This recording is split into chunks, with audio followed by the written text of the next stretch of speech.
You're on, Mary. Thank you. Oh, good afternoon to a full house. It's time for our regular meeting, Wednesday, February 4th, 2026. First things we need done is a motion to approve the board minutes of January 21st, 2026. I'll make a motion to approve the board minutes. Second. And second? Okay. Anybody have any comments to make? All right. All those in favor, please raise your hand.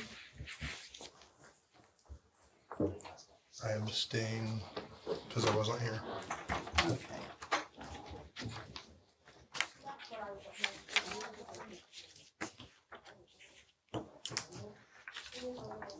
Second of all, to approve the payment of claims. Make a motion to approve payment of claims. And a second. Okay. All right.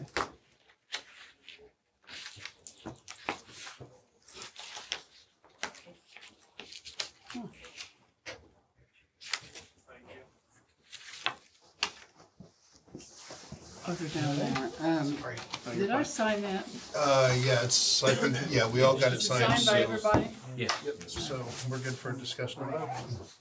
Discussion on that. Well, we need a motion to, We done. We got motion to second, yep. Discussion. okay. Anyone have any comments or discussion they'd like to talk about regarding the claims? All right. Those in favor? It's unanimous.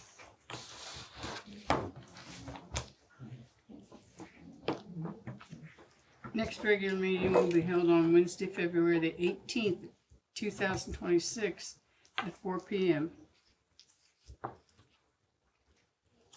Public comment. Do we have any public? One, I mean, not really, but kind of. Do you have anything you'd like to say in this part of it, or? Nope. Okay, and you are who? I'm Erica. I'm on the city council. She's city council. Oh, She's visiting. Disney? oh, well, good. Yep. Welcome. Okay. Old business. Do we have any old business? Okay. New business. Approval of the Peru Sewage Works SRF disbursement request number 67 to Hazen and Sawyer. I'll make a motion we approve attachment 6A. Hazen and Sawyer. I'll second the motion. Thank you. Any discussion on this? Okay. And let's have a vote. All those in favor? It's unanimous.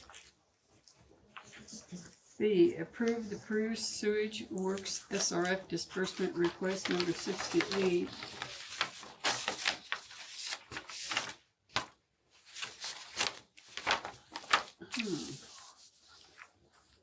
Make a motion to approve disbursement 68. Second the Second that motion. motion. Okay. Any questions, any comments? Standard. Okay, you want to vote? It's unanimous.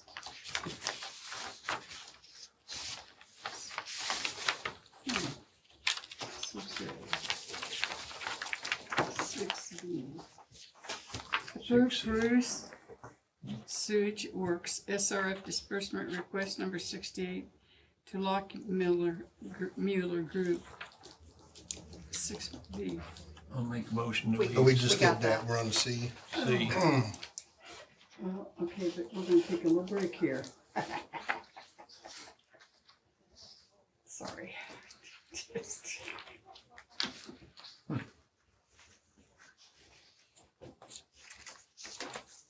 Sorry, Mary. Sorry. Yeah. Okay, so we're ready for the bid recommendation for Harrison Sewer Line Extension, attachment 6C. I'll make a motion that we accept 6C, the cheapest price. Second. There's a house that was put up there, like a barn house. We did not have, it's within city limits there on Harrison, and we didn't have sewer service to that area, that part of the road. So the $79,515 from Smith Excavating is the one that we're recommending. It's the cheapest. We've worked with them before. And then to note, this doesn't cover the cost of materials, but it was better for us to buy the materials, and I believe the initial quote we got on that was $4,790.27, which is not part of this recommendation, but just so you know. And then we had $150,000 excess from what we budgeted for the sewer lining project over on Riverside, and we're going to use that money instead of using other funds. We're going to use that money, and that'll still leave us with about $65,000 for anything that pops up on that project as well. The additional materials are the 2 attached quotes from utility supply and Midwest Tile and Concrete, correct?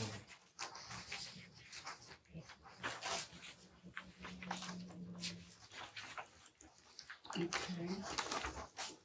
Ready to vote? All those in favor? Unanimous?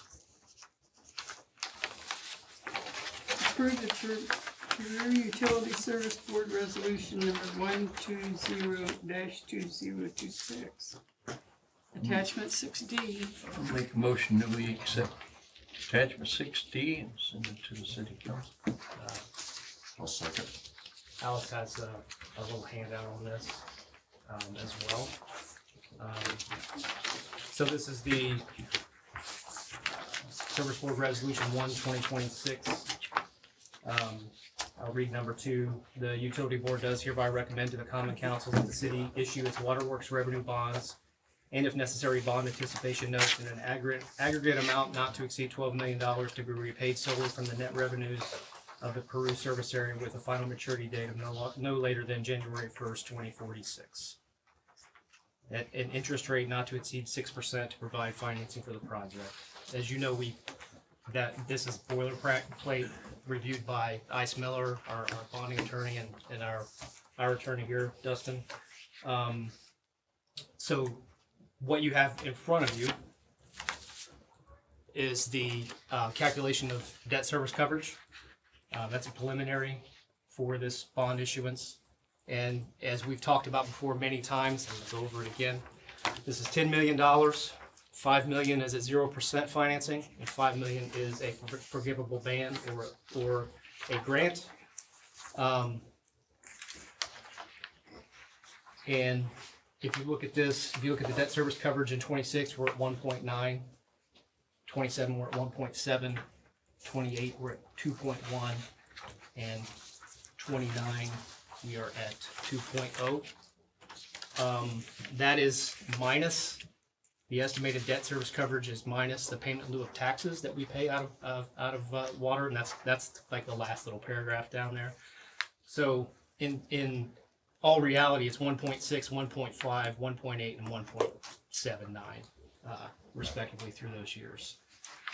Because we pay $238,000 out of revenues back to the city in a payment in lieu of taxes through the water department. So we have plenty of money there in debt service with our current rates. That's the great thing here, with our current rates. And then the second page of that just is the approved rate from 2025. Which was the 25, 26, and 27 increases that was supposed to just cover that first $5 million, the $2.5 million grant, the $2.5 million at 0%. And with what we've done as far as we reduced our force by 2 employees, which is about $250,000 on the water plant side, with overtime, and reworked that schedule to make it more efficient and better on the employees. With that savings there, we have plenty in our revenues to not have to raise rates. So this is a rare thing for us, but it's about damn time. We're extremely happy about it. So we're going to get total so far on the lead service lines. If you include this in the first $5 million, we got $15 million, $7.5 million at 0%, and $7.5 million as a grant, and we're gonna move forward with that. So anybody have any questions, something I maybe need to explain further, or, and this, again, this will be, I'll be in front of the city council saying the exact same thing, and I will lead with, we're not raising rates. So that gets out of the way. Good job. Did we second this? Yes, it was seconded. Exactly. Okay. And again, Josh, just for clarity, this is replacing how many services estimated total? Yeah, about 1,000. Okay. So the original estimate was about 28 million to do everything. And that was a few years ago. 28 million probably won't do it. We asked for the record, we asked for as much money as they give us. They don't give us 10 million. So, at this rate, so it's, right now their rates are 2.2%, I think, under the 25 million. So, That number's rough because in the agreement with the contractor, generally the main runs within 5 foot of one side of the pavement or the other. So the short ones are cheaper than the longer ones. So it's kind of a, yeah. Hit and miss? Well, I don't know that we'll get 1,000, but ish. and part of this money, originally we were gonna, since we were already gonna be down Second Street, we were gonna use, we were gonna have the contractor with wastewater funds do the lead service lines to the meter pits. We're gonna use this money as part of that to relieve some of the cost on service lines, because we are tracked, we are audited for all of this, and if we're not spending this money exactly how they tell us we have to spend it, then they don't reimburse the contractor, and we're on the hook for it. So we're gonna use that, and we figured it'll save us we're in the $300,000 to $600,000 range. We're gonna use on the lead service side to help relieve some of the cost of the long-term control plan project. Ready to vote, Mary?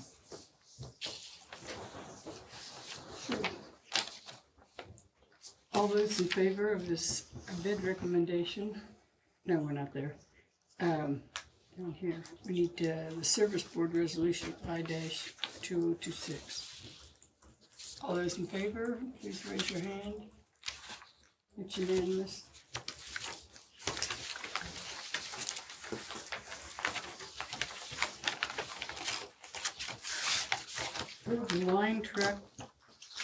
Line department truck replacement, attachment 6E. Motion that we accept attachment 6E, the line truck. Second motion? Thank you. Time for discussion. Our recommendation is Hubler Chevrolet for $42,505.18. Mike reached out to about eight different places for what they had inventory wise. We're going to trade the 2018 Ram 2500 in, and we're not adding a truck. We're replacing a truck that we already have. If you remember, that 2500 we actually used in pulling our trailer. We bought a 3500 and we bought a dump trailer and got rid of the flatbed truck. So we've gotten rid of a couple trucks, and we're going to use this with our new locating position. So you've got to have a truck to. Is that the price after the deduction? No, 12 the purchase price is $42,505.18. And then with the deductions and everything taken into consideration, No. or without the deduction? without the deduction, without the trade-in. But we are going to trade it in, so the final price will be less than that $42,000 that you're approving. Okay. What the cost is we have at this moment. Anything else? No, I just verified. All those that in favor of this? Oh. Thank you. It's unanimous. And to clarify, is the 2018 don't usually, that's only 8 years-ish. This one is well-used and, well, I'll just say well-used so it doesn't hurt the trade-in value. But no, it's got some issues, and it would be significant for us to continue to maintain. Save us money in the long run. I believe so, yes, sir. Long-term control plan update. She has a handout for you on this. and you'll have to bear with me, I'm gonna repeat myself like I try to do to make sure that we cover everything. So Thank you. we talked previously, and we talked in an exec about where we're at with this project and what the costs are. The first page that you've got is the costs, our estimated costs and the contractor's estimated cost, latest estimated cost for what the project is going to cost us. That totals to total estimated project cost $87,721,000. The estimated project funding, the proposed funding is $25 million at 1%, $55,721,000 at the market rate because they have to go out in the market, and then $6 million as a forgivable ban or grant, for a total of $86,721. I know. I thought we were supposed to bring this in at 75. Well, bear with me. So it's with the $6 million grant, without the with the $6 million grant, it's $80,721,000 is what we're going to need to bond. I've got a bunch of notes here. So Josh, what was that number? $86,721. Okay. That's the proposed project costs.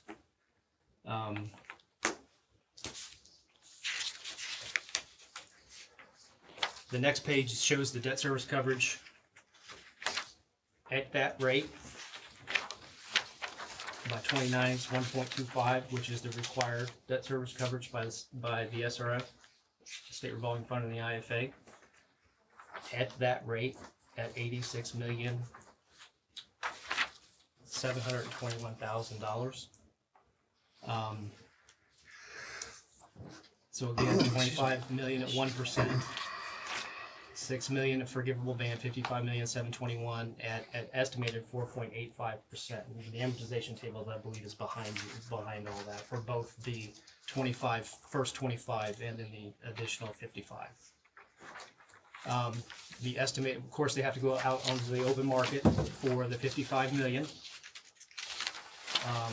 And Baker Tilly did estimate higher on that than what the current market rate is, in the 4.5% range. They tried to give a 15 or 20 basis point fudge on that.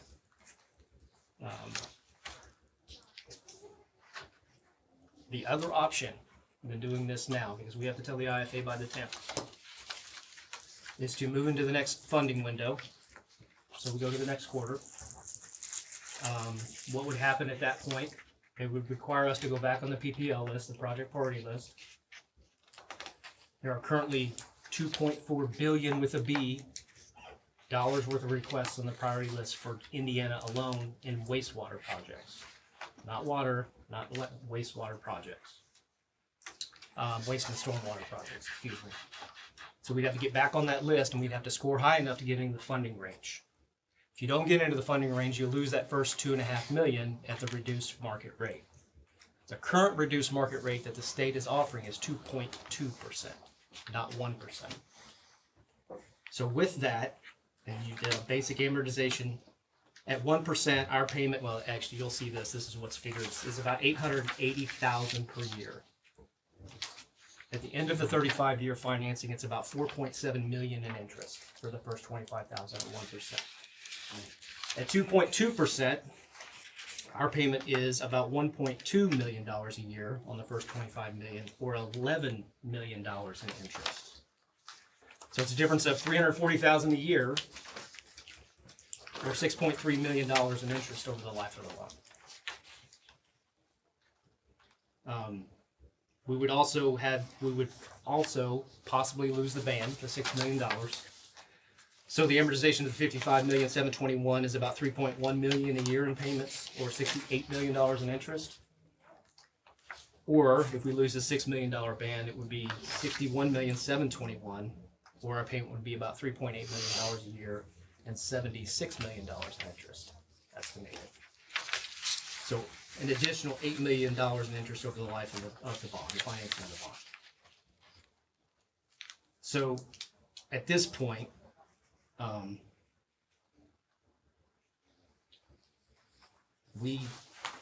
I feel, my opinion, obviously this is your decision as the board, given you all the information that we have, that we need to move forward with the IFA at the February 10th deadline so that they can go out to the open market on the 55,721. In the meantime, we have also, once again, one of the many times I believe that we've gone back to IDIM and said, hey, give us more time. Give us more time. We'll take a UAA, give us more time.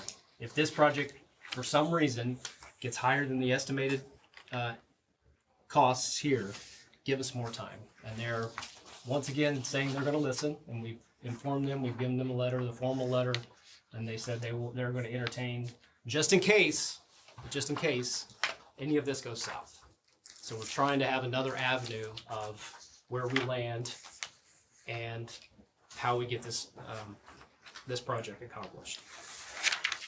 You said if it goes south, like if financing doesn't work out? Well, the financing is going to be there because what this, and like I said, there's 2.4 billion on the list now. As from what I understand from talking to Scott, that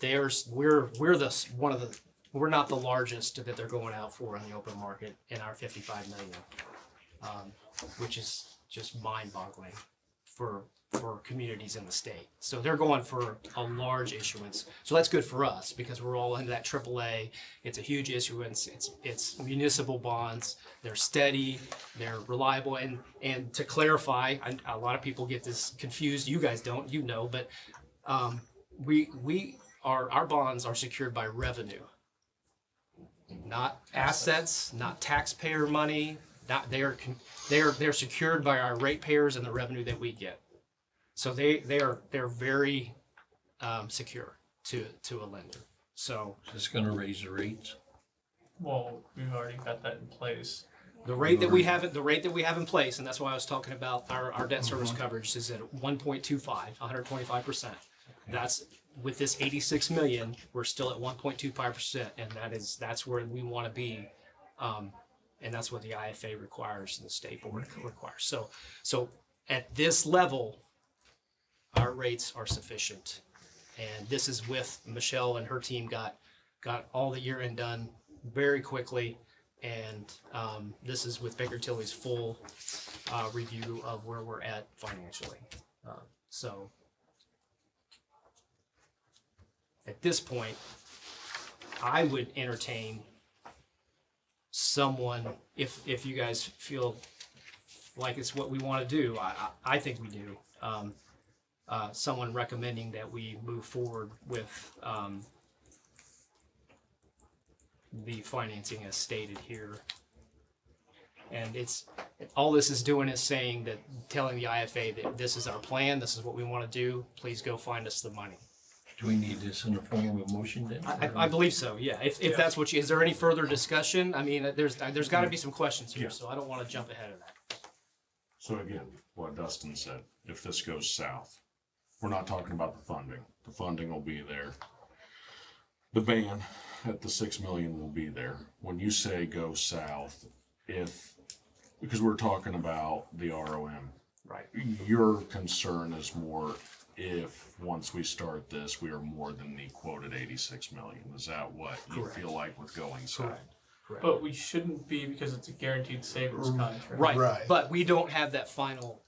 Number. We have to wait for this is the estimate, and that's the problem. That's where we're at. Like, okay, let's wait for that final number, even if it's Right. 79 million or 82 million, or 88 million. We're gonna lose out. We can't even afford the 86 million. So the other avenue that we were talking about is with IDIM is saying we're gonna adjust how the system's gonna work, do the storage portion of it, and then maybe cut a CSO or you know what I mean, and then use that through the UAA to say when we can afford it, we'll do it, but we're not doing it until we can afford it. Have we That ever would be the really deal. got a good response on that and how they feel about that? They have some. I mean, the EPA really drives it all the EPA stuff just drives it completely. So they can't really set precedent like, well, we know you can't afford it, but you know. They don't want to commit to that. They don't want to commit to that, but they have always been open to talk with us. The IFA has just done an amazing job with us. I mean, obviously, they don't have to give us. They understand the situation we're in. We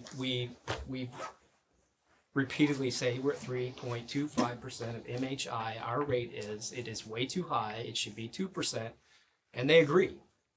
But however, in our agreed order, it says basically, and I'm summarizing here, from 2007 that says it doesn't matter whether you can afford it or not, you're going to do this. Yeah. So, That's where. and had it been started 20 years ago, it wouldn't be such a big cost now. Right. But it wasn't. So In this way, yes, had it been started in this way, you're correct. So that's where we're at.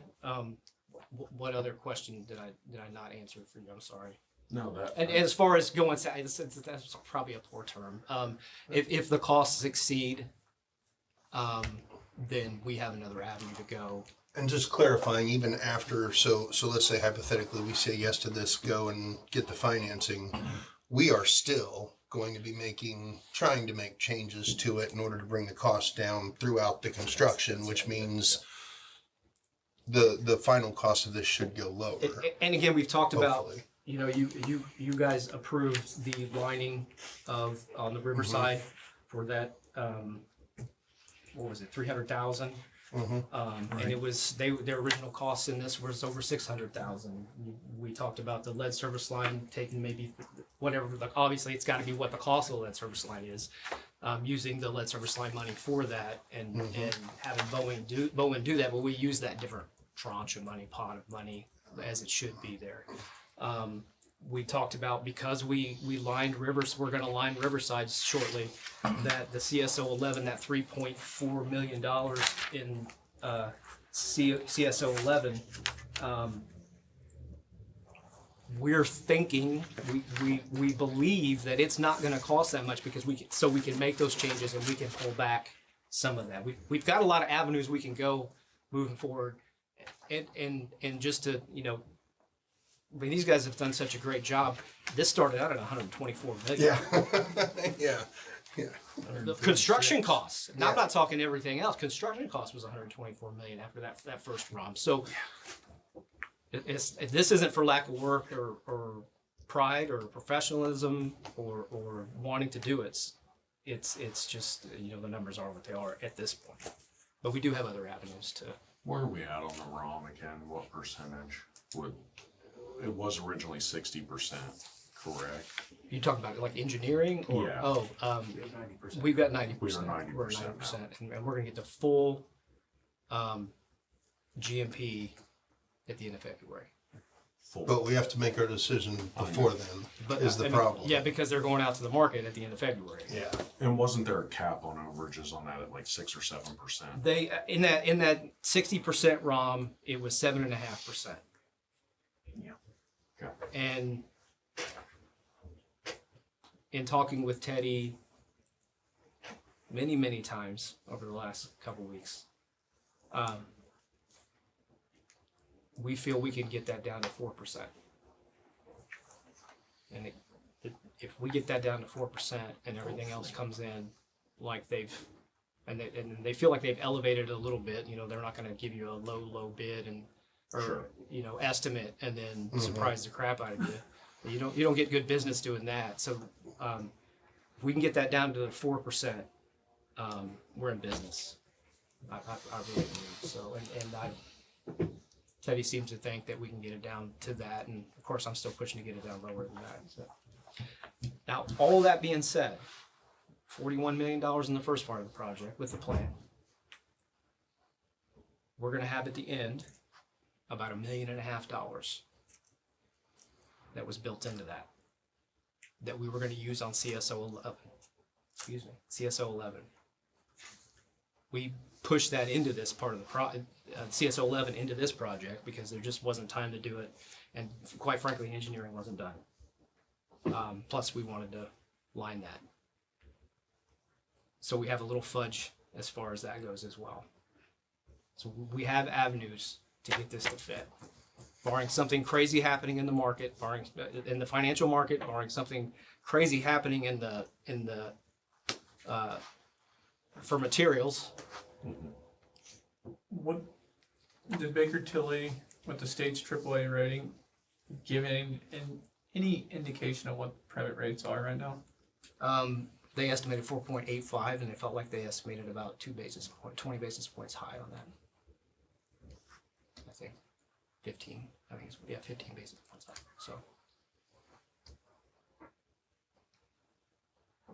So what that does is if we get 10 basis points back, that's gonna allow us to make sure that 1.25 is maybe 1.27, 1.26, which is a little bit more comfortable than 1.25 when it comes to debt service coverage. But again, we won't know that. It'll be out of our hands. That part of it's out of our hands. But at this point, with our estimated cost and our current rates, everything is right at the line where it should be. Correct. We're sitting good. If we get this thing under wraps and on the way, right? I just We're don't sitting know. decent. I just don't know how much longer you can go. You know, as we talked, how much longer can you go without addressing this and moving forward with a long-term control plan? If we move into the next level funding, we may not have time for construction. Yeah. And then it's Agreed. a daily fee until it's done. Agreed. And what was the daily fee? 30 grand a day? That's 25,000. 25,000 a $25,000 day? It's I mean, my gosh, like, it just depends on how they want to do it. You know what I mean? Yeah, It could be up you know. to that. Could be twice We that. keep pushing these dates. We keep pushing. Zach, that's a great point that I didn't say. We keep pushing. We keep moving. We keep pushing, and we keep moving, and then we have 6 months to show that it works. With maybe one rainstorm. I mean, you don't know. So we have to show that it works as well, and we have to have the opportunity to change if it doesn't. So, So in other words, we gotta get this started down. yep, No, delay. absolutely. So we at least, if for some reason the market goes crazy here, and we can't, I don't like saying it, and the entire project is not in that 86 million, we're at least moving forward and finding other ways for funds. But I'm telling you, 2.4 billion out there for Indiana for water, for wastewater and stormwater in requests for funds. And on the lead service, I know different animal, same species, but on lead service lines, there's only 3 billion out there nationwide, minus not counting what was just kind of left out there from the last year. 3 billion nationwide, and for Indiana alone on the water wastewater side, there's 2.4 billion on the list. So materials are only getting more expensive, the labor's going to get more scarce, timeline's gonna get shorter. and timeline's going to We may not So get it in. theoretically, if we wanted to make a motion to move this forward to go to FIFO, would we need to Make a motion. amend That's amend the agenda. Yeah. amend the agenda? I'm gonna write this down just to make sure that if we do it, we do it correctly. So we need to amend the agenda to include item F, which would be approval to move forward with funding in FIFA. Or FIFA, approval for funding. So we would have to amend the agenda for that. Then we would have to first, second, discuss and vote. Once it's approved, then we can move to F, where we have to first, second, discuss and vote. So if we want to do it, that's the process we gotta follow. Motion to Okay, I'll make a amend the motion agenda, we- vote on that, and then And then move to that item, vote Make a on that. motion to Motion second vote, yep. amend the agenda. amend the agenda. I'll make that motion. Second. We got Okay, that. Move in second, please raise your hand to indicate your vote. In oh, favor go ahead of and vote on approving or amending the agenda. approving the amendment to the Agenda. agenda. For item Add item F, or EFG, make it item G, or is it B? To item G. I just want to be clear that there was a vote. 'Cause I just Yes. Don't see it. Yes, I believe, did you count the vote? Yeah, Everybody. It's unanimous. yeah, okay. Unanimous to amend. We are Yes. adding item G, correct? Adding item F, wait, no, sorry, Yeah, G, I don't know my G. We'll get alphabet. it together. E, F, G, adding item G, which is going to be approval to move forward with FIFO financing. I'll make a motion to approve item G. And I will second that motion. That way we get the ball started. IFA finance, IFA, am I saying it wrong? I'm saying it You're wrong. saying FIFO, I don't know what that is. Yeah, I'm wrong letters. Is it written here? It's not even written here. IFA. FIFA soccer. That's right, yeah, sorry. State revolving fund, yeah. That's- Okay, So- we're moving, amending the agenda. We Got did an that. extra F in We there. voted on it. And Now then It's on we're the F's and G's. GH, what's the making next a thing? motion to approve Motion to G. approve, Alice has that down as well, so. yeah, and then G. And then we've got a second, so we're ready to discuss or vote, and if we still need to discuss. Had a nice discussion, so I think we'll. Well, So for item G on the discussion portion, do we need a first and second first, Dustin? Are we okay? To discuss, For, make the motion? we need a motion and Motion second in is- order to discuss it, yes. Yes. It's yes. been added to. You the done And so agenda. we've got a motion, we've got a second, so now we're in discussion for it. If there's any more discussion, if not, then we vote to do it. Josh, is there any additional presentation that you need to do to the city council for this funding request? No, we already have a bond ordinance up to 155 million. I think. Yes. Okay. In place. Now, there'll be documents to close and stuff that might have to be signed Okay. by everyone, so. Anything else that we'd have to do if we had to raise rates or it was over 155 million, we would, but Yeah, at this the point, that's fin- not. Yeah, the approval for the financing is already in place, it's just. Okay. So we're gonna vote to amend the, We've done that. we've done that. Agenda. We're voting to move forward with approaching IFA for funding. Make sure I say it right this time. Okay, motion to approve for the IFA for funding. We made that and seconded it and discussed it. We've already done all that. Yep, so we're ready for Just a a vote. vote. 3. All we need is a vote, Mary. Okay. All those in favor, please raise your hand. It's unanimous. And we'll have a formal paper resolution, all that stuff, when we get the final interest rate and so.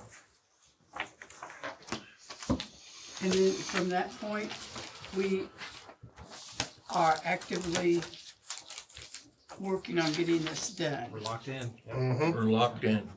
Yep.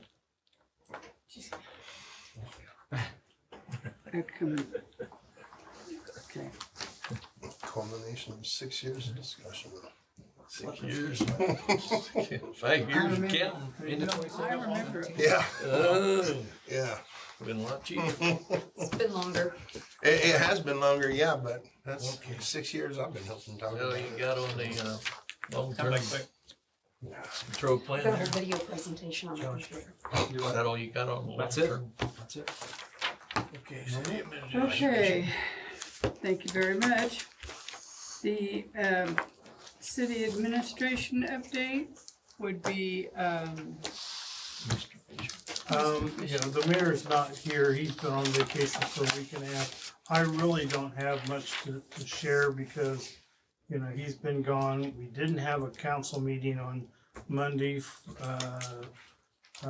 We're having it postponed till next Monday, so nothing on that. So no, I don't really have anything new to share at this time. okay, thank you. Mr. Stevenson? I think Tim covered it. Okay, thank you very much. So, we did the city attorney's update. So I believe it was brought up last board meeting about the lawsuit that was named, city and the utilities both been named in, about the lady trying to attach a garage sale sign to one of our poles. Insurance company has assigned counsel to that on behalf of the utilities. So it's being dealt with. Being dealt with. So- I was gonna say, I don't think I'm familiar with Sorry. it. Could you I'm fill me sorry. in? I'm curious. So Yeah. it would have been previously brought to the board's attention, because we'd received a notice of tort claim. There's a lady on Grant Boulevard, or Grant Street and 7th corner, one of those streets. Nonetheless, she was attempting to post a garage sale sign, so destruct our property, where she stepped in a hole, I don't know, twisted her ankle, rolled her ankle, whatnot, within the city's right of way, within the easement there. So both the utilities and the city has been named in that suit. And the Yeah, she hole was- this far away from the pole. The pole's been there since, Mike, how long's that pole been there? 50s. Since the 50s, so it's not like there's just. Yeah, this wasn't a new thing. That, Like, so it wasn't our hole, like. yeah. Right, and again, she was attempting to commit a crime, Yeah. Yeah. destruction of property, while she's claiming this. So Uh-huh. It is what it is. I Trespassing mean, while she was getting ready to the trespass. legality of it, it she is what wasn't it is. necessarily trespassing in and of itself because she was operating, or she was within the utilities right, or sorry, the Easement? public Easement. right of way. Oh. It's not an easement. Easement. It's the tree lawn is essentially where she was. So I mean, technically anyone can stand in anyone's tree lawn because it's public right of way.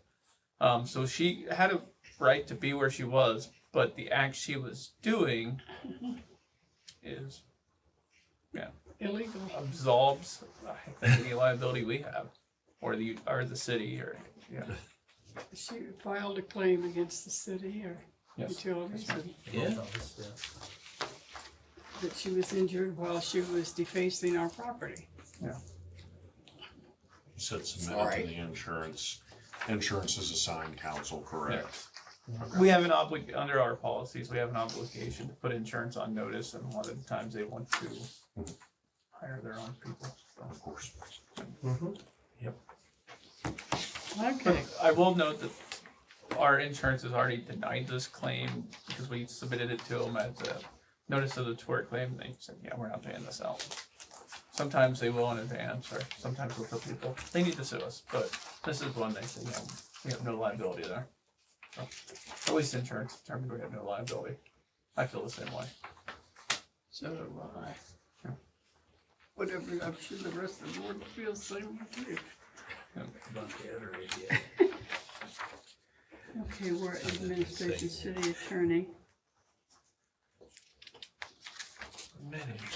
managers. All right, short and sweet here. There was a question last meeting as we were paying claims about, from the mayor, Mr. Fisher brought up about, them being off a couple cents or,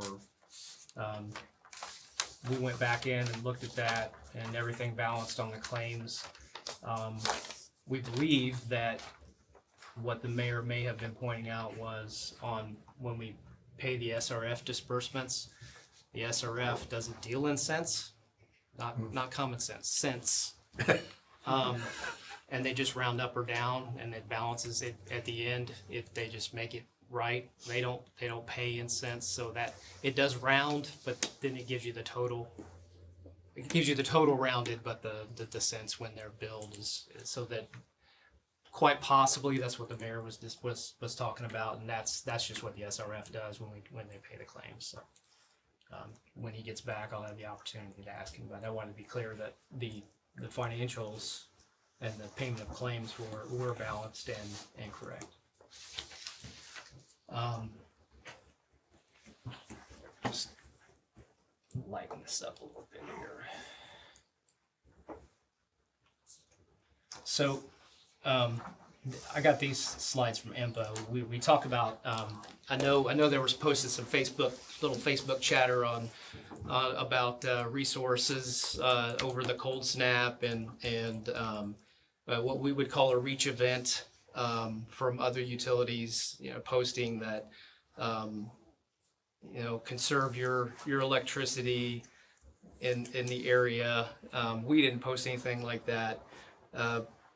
But I thought it would be interesting to show you guys what these cold days look like and from day to day, and how the impact of renewables and baseload, how that works in the market, and how that works for us, and why maybe some of these alerts come across when it gets to 20% of reserves. They hit that reserve mark where we have 20 to 30% reserves in the market when they buy it from what's the forecast is. And so you get those alerts, oh, conserve energy, and usually it's not that serious. So this was Tuesday, the 20th of January. And this is the resources in the MISO market. We're in the MISO market. And if you look at the bottom blue, that's nuclear. And you see how steady that is. And then the gray is coal. With 10% is nuclear of the fuel mix of how we get our energy. 41% is coal. And you see that's pretty steady as well. The brown is gas, so natural gas, which is a large portion of the market at 31%. Hydro is 1%. Wind is 12% here, so keep that in mind. Solar is 4%. And then other is like fuel oil, trash, when they're doing that. So if you look at the solar portion of this, obviously that's when the sun's out. And you look at the wind, obviously that's when the wind's blowing, but not blowing too hard, because when it's blowing too hard, they got to turn them off so that they don't come apart. So this was a cold day, but not like cold day. So that's really how the market works, and that's how they. If you notice, they have to ramp up a little more on the natural gas when the sun's not out or the wind's not performing. Hydro has a weird mix. It's usually pretty steady, and nuclear is just, man, it's just flat. It's the way of the world, man. They're the most reliable units on the planet, and coal is still a huge part of the mix. So you get into a really cold day, and something like this happens, where solar is 2%, but gone almost. Wind, if you notice, that green is now really small because the wind just stops blowing. And so they have to supplement that with oil, trash, that's that blue. Notice how much bigger that is when it's cold out, because the wind's not blowing and the sun's not shining. And so then they have to supplement it again. Their gas is up to 36% versus 31%. Coal's up to 45% versus, I think it was in 40%. But nuclear is still at 10% because that's the base load. They run all out all the time, 24/7, because you can't, it's a little harder to modulate. So what happens when the wind stops blowing? Well, this is what happens. And then we start getting constriction, because you have to have backup for every piece of renewable that you have. And that backup is usually typically gas nowadays. So that's why a ton more natural gas units are in service now, because you can't build coal. It's too expensive to build nuclear right now, even though they have opened a few up recently, and are trying to start new ones up for data centers. So to me, this is just like an interesting, like, this is how the market works in real time. And this is what happens when we have too many renewables and don't have enough baseload generation. And that's when you get into these issues of, well, we don't want a data center here, or we don't want a data center there, or we don't want crypto, or whatever, because it is gonna, I'm not saying we don't, I'm just saying that's the sentiment, because it is going to, and on days like this, what do? When you got a gigawatt of crypto or a gigawatt of data center in southern Indiana or Frankfurt, I think Frankfurt's getting one, and this happens in the market where the renewables just stop working because the environment's not there. Why does the electric prices skyrocket in highly renewable states? Why is, we're at 12 cents on average, and why in California is it 40 cents? Well, they have a larger load of renewables, and less base load, so they have to buy it and ship it into their state. So Indiana's in a good spot as far as rates go, but just I didn't really have a point to this other than, I mean, these are just the interesting things that happen in the market when you get alerts saying, oh, we don't have any electricity because it's too cold. Well, when you lose your renewables, that's exactly what happens when you're heavily on the renewables. But any thoughts, questions? Anybody have a comment or question for the? And the PJM market, which is kind of our neighbor, has a different mix, but they went through the same thing over the cold spell as well. Actually worse because of the different renewables that just didn't work. Other than that, we're trying to keep our people warm, and still get a lot of output out of them. So that's a difficult balance to keep them safe, but get work done. But they're doing a good job of it. They're hanging in there, and we're just moving forward every day. You guys have any questions for me? Yeah, I've got one for you. How's our 811 system coming up? Our 811 system. Yeah. Oh, our locates. Our locate. Mike. Michael. Stefan is the person that moved into that position. He's doing well. He's picked up on a lot of the nuance of it, on how to run the equipment and how to learn how to map the system and that kind of stuff. So he's doing really well. He's keeping on top of the locates. I don't believe there are any contractors out there that are being held up by us. And just time will tell, but again, as I felt before, it's an improvement for our customers, an improvement for utilities as a whole. Okay. Two questions. Josh, Yes, sir. have we had any, I haven't heard or read, have we had any major outages over the past, week or two? No, we've had just a normal. We had some wind Mhm. that's kind of taken a few things out, weather-related outages, but no large localized Yeah. outages. So we've been pretty fortunate so far. It's only a matter of time. We're not like Nashville at this point. Oh, yeah, they had the ice. How are main breaks with the cold? Any significant? We had one. One big one out of Grissom. Yeah. Another one in Parkview Heights last weekend. No. Yeah. And then some small leaks like up on Washington and stuff like that. Nothing major yet. We've got- When this snap breaks, we'll probably have a few. We've got 3 residential units that are leaking out of the mech rooms that we're fixing tomorrow out of Grissom. Grissom. That's what I want to know. Jamie, didn't we have a big one out at Washington and China? So there was It was a tiny little leak uh, and we weren't losing customers. And so we decided to leave it until the weather broke, okay. but there was a lot of ice and perhaps we should have. Trying to Yeah, it was repair a it. tiny leak.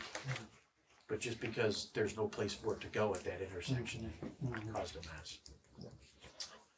I do want to say the city did a really good job of plowing it and salting it to help out. They always jump when They when do. we call, hey guys, we got a problem, and they're extremely helpful. Great group of guys. Good. That's all I have, Mary. Well, then I'll ask for a motion for an adjournment. Make a motion to adjourn. Second. All those in favor? We are adjourned. Thank you very much.